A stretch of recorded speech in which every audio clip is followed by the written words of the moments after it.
Assalamualaikum guys, bersama aku lagi Zafri dalam YouTube channel Wibro.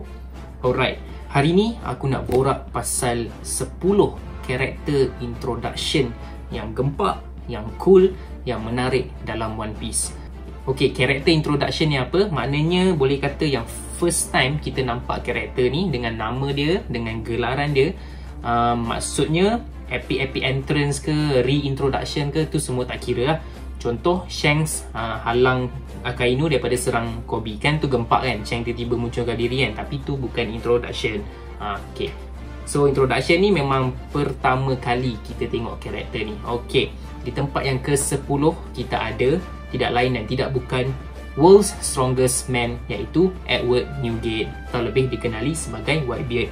So waktu ni dekat kapal Whitebeard ada seorang kuncu daripada Shanks, daripada Red Hair Pirates datang sambil menyerahkan surat kepada Whitebeard. Surat tu daripada Shanks lah.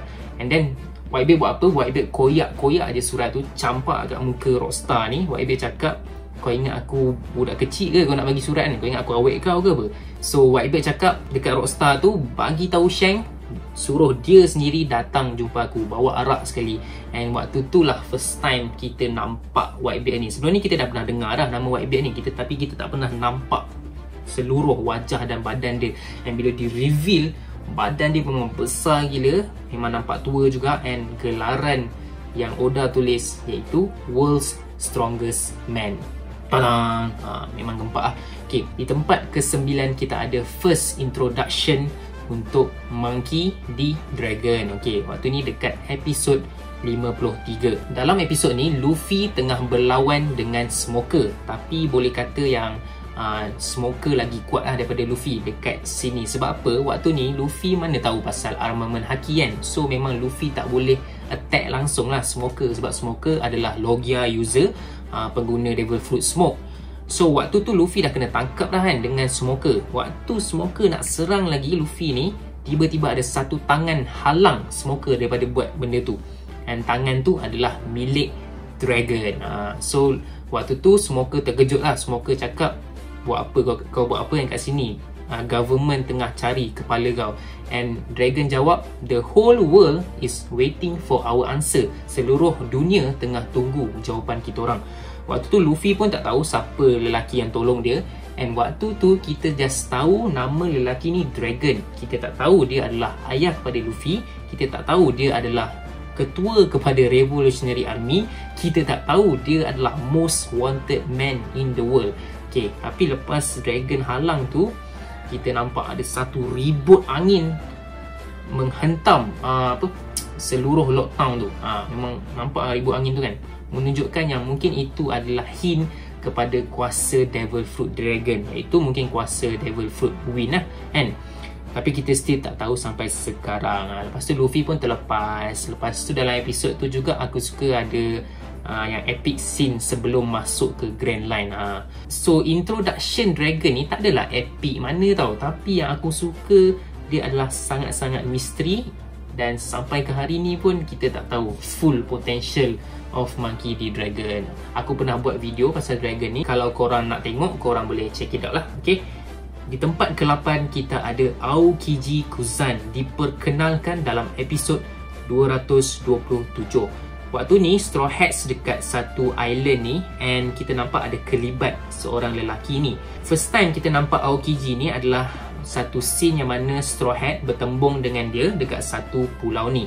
Yang buat benda ni menarik adalah Nico Robin apabila nampak aja Aokiji ni, dia terus terduduk, tergamam. Padahal waktu tu kita tahu yang Nico Robin adalah antara karakter paling tenang, paling relax, bukan saja dalam Straw Hat Pirates tapi dalam dunia One Piece. So bila Robin pun buat reaction yang macam tu, kita pun macam, wow, siapa lelaki ni doh kan.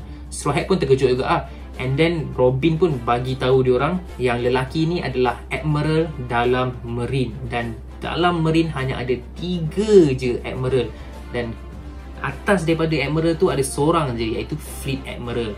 So Robin pun bagi tahulah pasal Aokiji, Kizaru dengan Akainu, 3 Admiral. Dan yang depan diorang ni adalah Aokiji. Dalam episod ni juga Aokiji tunjukkanlah kuasa Devil Fruit dia yang power gila, iaitu kuasa ais, yang mana dia bekukan sea monster yang ada pada waktu tu dengan seluruh lautan. And dalam episod tu juga kita nampak yang Luffy, Zoro dengan Sanji, monster trio untuk Straw Hat Pirate ni tak dapat nak buat apa-apa pun dekat Aokiji ni. Memang hopeless, memang lemah, memang tak tertanding lah kuasa Aokiji ni. Di tempat ketujuh adalah introduction untuk seorang lagi Admiral, iaitu Admiral Fujitora Issho. Okay, dalam awal-awal arc Dressrosa, kita dah jumpa dah dengan Fujitora ni, and kita dapat tahu yang dia seorang yang buta tapi kuat gila. Dia ada satu kuasa Devil Fruit Gravity, tapi kita tak kenal lah siapa dia ni kan. Sampailah dekat episod 634, sewaktu Fujitora keluar daripada Colosseum, dia ada tolong seorang budak kecil ni. Dia punya balloon dah terbang tinggi gila, tapi tiba-tiba Fujitora dapat tangkap balloon tu sebab kuasa gravity dia lah kan. So dia bagi kat budak tu. Lepas dia bagi budak tu, ada seorang lelaki datang kat Fujitora ni sambil menyarungkan dia punya kod. Waktu tu kita tahulah yang dia ni rupanya Marine. Tapi Marine yang macam mana? Rupanya bila di-reveal, dia punya gelaran adalah Admiral of the Navy Headquarter. Maknanya Fujitora ini adalah pengganti kepada Aokiji. So memang aku suka gila scene introduction ni, sebab waktu tu kita dapat dengar voice acting Fujitora memang badass juga. And then dia punya background music lagi kan. So memang aku suka lah introduction dia. Di tempat ke-6 kita ada first introduction untuk Dracul Mihawk. Aku rasa introduction Mihawk ni agak underrated sebab dia berlaku dekat episod awal-awal dalam One Piece, iaitu episod 23. So waktu tu One Piece punya animation tak adalah lawa sangat sebab yelah anime tahun 1999 kot, kasihlah Chan. So waktu Mihawk datang tu, dia belah satu kapal besar ni, yang akhirnya Zoro buat benda yang sama selepas time skip. Dan waktu Mihawk munculkan diri, hampir semua orang kenal siapa dia. Dia adalah Hawkeye Mihawk, world's strongest swordsman. Dan orang yang paling excited pada ketika itu adalah Roronoa Zoro. Sebab apa? Sebab Mihawk ni dia punya ultimate goal. Zoro dah janji kat Kuina yang dia akan reach the top. Dia akan jadi pahlawan pedang terhebat dunia. So dia macam tak percaya yang dia punya goal sekarang betul-betul dah ada dekat depan mata dia. Dia tak sangka seawal ini dia akan jumpa dengan Mihawk. So Zoro pun challenge Mihawk one on one lawan pedang. Waktu lawan tu Mihawk tak guna pun pedang besar kat belakang badan dia. Dia just guna pisau kecil je. Betapa hinanya dia nak malukan Zoro kan. And walaupun macam tu, Zoro pakai 3 pedang buat teknik onigiri lah apalah, still tak dapat sentuh pun Mihawk ni. Nak menunjukkan kat situ betapa jauhnya gap, betapa jauhnya jarak antara diorang dua. Dan dalam episod ni juga kita dapat satu scene yang sangat-sangat ikonik untuk Zoro, iaitu Orewa Makene. Zoro janji dekat Luffy yang dia takkan kalah lagi. Di tempat kelima kita ada introduction untuk Supernova ataupun Worst Generation dekat arc Sabaody. Okey, waktu ni Luffy dengan Chopper dengan Brook ada borak dengan seorang perempuan ni, nama dia Shaki. So Shaki bagi tahu diorang yang dekat Sabaody Archipelago sekarang ni ada 11 orang rookie yang dia punya bounty lagi tinggi daripada 100 million berry.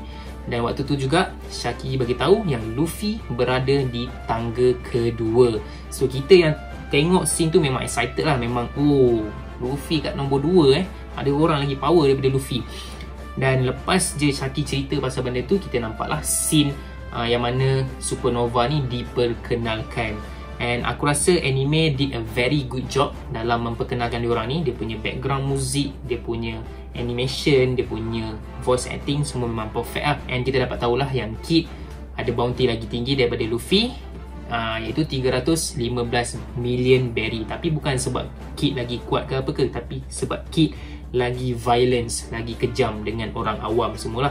Okey, ni fakta menarik pasal Worst Generation ni. Kalau korang tak tahu, sebenarnya ke-99 karakter ni Oda tak pernah terfikir pun nak buat. sampailah chapter sebelum chapter ni keluar. Oda kata aku nak buat Sabaudi Archipelago punya arc ni lagi menarik, aku nak perkenalkan diorang ni. And Oda sendiri menyesal dia buat ramai sangat sampai 9 orang baru. And yeah, benda yang sangat-sangat random tu relevan sampai ke hari ini. Sampai sekarang ni Luffy, Law, Kid, Killer dengan Zoro dah ready nak kalahkan Kaido dengan Big Mom lah. Di tempat keempat jatuh kepada seorang lagi Admiral, iaitu Admiral Kizaru Borsalino. Okey, kalau kita tengok anime, ada satu karakter dia datang dengan berdiri atas cannonball. Kita boleh tahulah yang karakter ni bukan biasa-biasa. Karakter ni yang memang badass gila, memang kuat. So bila Kizaru datang, dia tengah guna Dendamushi untuk call Sentomaru. Tengah tanya Sentomaru kat mana kan, Moshimos, Moshimos. And waktu dia tengah call tu, ada orang awam ambil kesempatan lah nak bunuh Kizaru ni. Ada seorang lelaki ni, dia cuba untuk tembak Kizaru. And kita nampak peluru tu tembus kepala Kizaru 2 kali tembus. Kizaru tak elak pun, tembus. So lepas tu baru reveal yang Kizaru ada Devil Fruit Pika Pika no Mi, iaitu Devil Fruit Light. Memang cool gila, dah lah laju macam cahaya. Lepas tu dia boleh create cahaya yang menghasilkan letupan sampai letup bangunan ke pokok ke apa tak ingat kat belakang dia waktu tu. Dalam episod tu juga Kizaru tunjuklah yang dia bukan biasa-biasa, yang mana dia dengan mudahnya mengalahkan supernova yang lain. Di tempat ketiga kita ada introduction untuk first Yonko Commander kepada Big Mom Pirates, iaitu Charlotte Katakuri. Yes, dekat episod 830. Waktu ni ada seorang lelaki bernama Jagra yang daripada kumpulan Assassin Organ apa tak. Dia sebenarnya cuba untuk menembak, tapi sebelum dia sempat tembak, Katakuri dah tembak Jelly Bean dekat kepala dia. Dan waktu tu Veggie cakap, siapa serang ni? Siapa serang ni? Siapa buat hal ni? Ni gas kot, tetamu kot. And Katakuri dengan stylenya sambil baling-baling sikit Jelly Bean tu, and kita nampak lah waktu tu dalam anime, aku rasa anime memang did a very good job. Dalam introduction Katakuri ni ada 2 benda epic pasal dia. First, dia punya bounty, iaitu 1,057,000,000 berry. Waktu tu itu adalah bounty paling tinggi yang kita tahu, lagi tinggi daripada Jack waktu tu lah. Sebab sekarang ni memang lagi banyak lah bounty lagi tinggi daripada Katakuri kan. Tapi waktu tu memang boleh kata goosebump, boleh kata terkejut. Sebab wow, lelaki ni ada bounty lebih 1 bilion, lagi banyak daripada Jack. Memang power lah lelaki ni kan. And satu lagi benda yang epic pasal Katakuri ni, Kapun Beji waktu tu bagi tahu yang kenapa Katakuri ni bahaya gila, sebab dia dah train dia punya observation haki, train kuat gila sampai satu tahap dia boleh nampak sedikit ke masa hadapan. Dia ada future sight lah. So waktu tu memang excited gila sebab kita tak tahu yang observation haki boleh sampai ke tahap tu. Dan dalam scene tu juga Katakuri tunjuk dia punya observation haki tu. Dia teka Kapun Beji boleh cakap apa, dia teka yang ada 50 orang, 100 orang datang daripada site ni. Memang style lah Katakuri. And aku boleh kata yang Katakuri punya design, baju dia, rambut dia, badan dia, boleh kata antara karakter design paling cool lah pernah ada dalam One Piece. Dan kita masih menanti kemunculan Katakuri sekali lagi. Di tempat kedua kita ada introduction epic gila daripada Kaido of the Beast. Yes, world's strongest creature. Sewaktu karakter Kaido ni diperkenalkan dekat episod 739, aku rasa narrator memang memainkan peranan penting untuk menghypekan Kaido ni. Narrator cakap Kaido ni memang nak mati, tapi tak mati-mati. Bila Kaido kena gantung, tali gantung tu putus. Bila Kaido kena goitin, benda lah tu pecah. So memang hype gila lah Kaido punya introduction ni. Cuma yang aku kurang sikit, Kaido kalah 7 kali, kena tangkap 18 kali. Banyak jugalah tu kan. Tapi quote yang paling aku suka daripada narrator ni pasal diri Kaido, dia kata, if 1 on 1, Kaido will win. Kalau 1 lawan 1, Kaido akan menang. Dekat darat, dekat lautan, dekat udara, Kaido lah makhluk terkuat, maka dia diberi gelaran World's Strongest Creature. Aku rasa ramai peminat One Piece ataupun antara korang yang tengah tengok video ni mesti akan letak Kaido dekat number 1, introduction paling epic lah. Tapi untuk diri aku, untuk opinion aku, Kaido dekat number 2. Sebab apa? Introduction yang paling aku suka dalam seluruh One Piece adalah introduction kepada Silver's Rayleigh dekat episod 400. Aku rasa ramai tak setuju.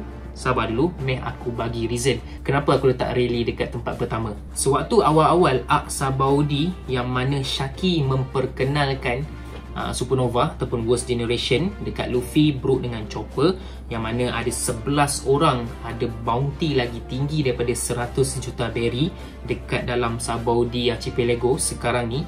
Luffy ada bagi tahu Shaki yang dia risau pasal orang tua tu. Dia risau pasal Rayleigh. And Shaki jawab apa? Shaki jawab, jangan risau sebab dia 100 kali lagi kuat daripada korang semua. Kau bayangkan 100 kali. Waktu tu Luffy dah buat macam-macam tau. Luffy dah kalahkan Warlord, Luffy dah challenge World Government, Luffy dah kalahkan Rock Lucy, dan ada 11 orang lagi yang gila-gila yang kuat lebih kurang macam Luffy juga. And perempuan ni selamba je cakap ada seorang lelaki tua ni 100 kali lagi kuat daripada diorang. Siapa lelaki ni? And then bila di revealnya Rayleigh ni waktu tu dekat penjara Ocean, Rayleigh ada buat haki sampai Cammy diselamatkan daripada Disco. Ada lelaki nama Disco ni. And bila tunjuk je, kamera tunjuk je dekat muka Rayleigh ni, waktu tu dia tengah minum arak, keluar nama dia dengan gelaran dia sekali, iaitu apa? Former first mate of the Roger Pirates, the right hand man of Pirate King. Bila kau nampak je gelaran tu, kau macam terdiam, kau macam patutlah Shaki cakap dia ni 100 kali lagi kuat daripada Luffy dan lain-lain. Sebab memang layak, memang sepatutnya dia lagi kuat daripada diorang semua. Waktu kita nampak title tu, dia memang revelation yang sangat gila tau. Sebab waktu tu kita tahu Gold di Roger dah mati, dah lama mati. So kita tak tahu pun pasal Roger Pirates. Mungkin Roger Pirates semua dah mati ke, ataupun Oda tak nak cerita langsung pasal diorang ke kan. Zaman diorang dah berlalu. Tiba-tiba muncul satu karakter ni yang dia adalah vice captain untuk Roger Pirates. Kita memang terkejut lah. And memang dia membuka satu perspektif baru lah dalam One Piece. Sebab lelaki ni tahu pasal One Piece, lelaki ni tahu pasal Void Century, lelaki ni tahu pasal misteri-misteri yang ada dalam dunia One Piece. So memang best lah introduction tu. Memang that's the reason why kenapa aku letak introduction Rayleigh di tangga yang pertama. Okay, so itu saja video aku kali ni. Korang boleh komen lah dekat bawah karakter introduction mana yang korang suka. And jangan lupa like, jangan lupa share, jangan lupa subscribe ke YouTube channel WeBro. Kita jumpa lagi dekat video akan datang. Sekian, terima kasih. Bye.